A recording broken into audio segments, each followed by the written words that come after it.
Hello बच्चों, कैसे हो। आशा करता हूँ आप सभी स्वस्थ होंगे। आपका हमारे YouTube चैनल ऑनलाइन गणित शिक्षण बाय जोगिंदर में स्वागत है। हमारे चैनल में आपको सरल भाषा में गणित पढ़ाया जा रहा है।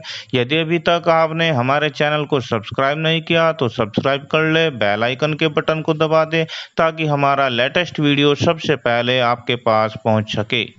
प्यारे बच्चों, ये कक्षा 7 एनसीईआरटी गणित अध्याय 3 संख्याओं के साथ खेलना अध्याय की वीडियो का पार्ट नंबर 21 है। इससे पहले 20 पार्ट बन चुके हैं। यदि आपने वे नहीं देखे तो प्लीज उन्हें जाके जरूर देखना। पर आज हम प्रश्नावली 3.5 की प्रश्न संख्या 2 को हल करेंगे। अब इसमें दिया है यहाँ 60 के लिए दो भिन्न भिन्न गुणनखंड वृक्ष दिए गए हैं, इनमें अज्ञात संख्याएं लिखिए। क्या करना, इनमें अज्ञात संख्याएं लिखिए। अब देखो 60 है, ये इसका एक वृक्ष दिया गया है गुणनखंड का, और इसका ये दूसरा 60 का गुणनखंड वृक्ष दिया गया है।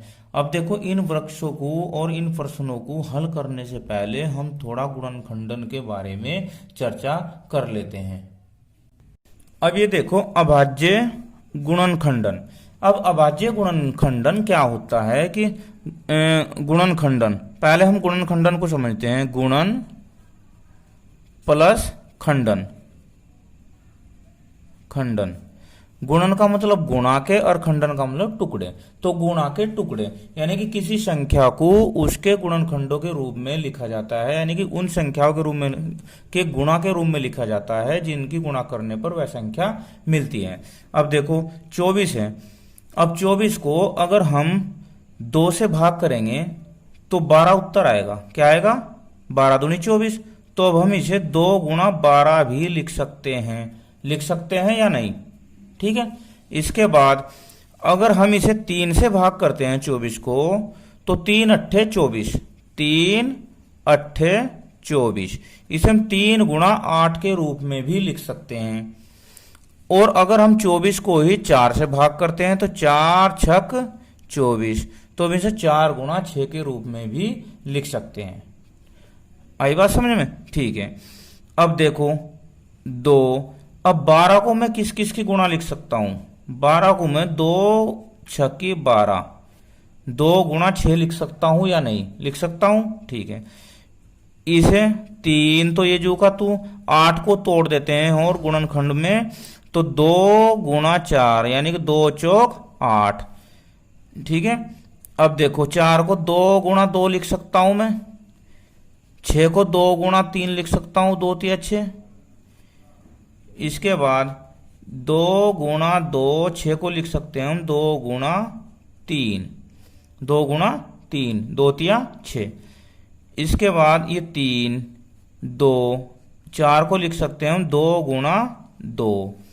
इसे भी देखो और तोड़ते हैं। 2 गुणा 2 गुणा 2 गुणा 3, ये तो टूटेगा नहीं क्योंकि इससे नीचे 3 नहीं टूटेगा, क्योंकि अब ये सारी अभाज्य संख्याएं हमें प्राप्त हो चुकी हैं। जितनों की गुणा हो रही है ये सारी अभाज्य संख्याएं हैं।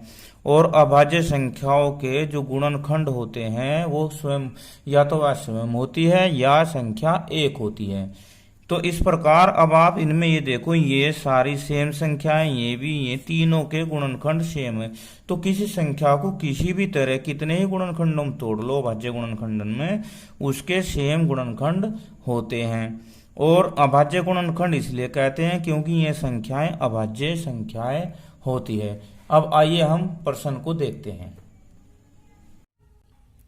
अब देखो 60 जो टूटा है यहां पर 6 गुणा 10, 6 दुसाम 60। अब 6, एक तो संख्या लिखी है 2, तो दूसरी संख्या क्या होगी बताओ? 2 तिया 6। तो यहां पर क्या आएगी संख्या? 3 आएगी। तो इस वृक्ष में इस शाखा पर, 6 वाली शाखा पर 2 और 3 आएगा। अब इधर देखो 60, 10 छंग 60। अब 10 के टुकड़े किए तो एक तो आ गया 5 और 5 दूनी 10। तो यहां पर क्या आएगा? 2 आएगा। ठीक है। इसके बाद इधर 60 आया, यहां पर 30, 30 दूनी 60। तो यहां क्या आएगा बच्चों? यहां पर 2 आएगा। कितना आएगा? 2। अब 60 के टुकड़े किए 10, कितने की है 10। अब देखो 10 के साथ क्या आएगा, 10 के साथ अगर यहां पर भी कोई शाखा होती तो 3 आता, 10 तिया 3, 30। पर यहां पर उसने नहीं दी, उसने नीचे दिया 10। 10 के टुकड़े अब कैसे हो जाएंगे, तो एक तो हो जाएगा 2, कितना हो जाएगा 2, और 2 पंजे 10, एक हो जाएंगे 5। तो इस प्रकार इन वृक्षों की शाखाओं पर इसमें तो आ गया 3, यहाँ पर आया 2, यहाँ पर भी 2, यहाँ पर भी 5, और यहाँ पर 2 आया, और ये इसका आंसर हो गया।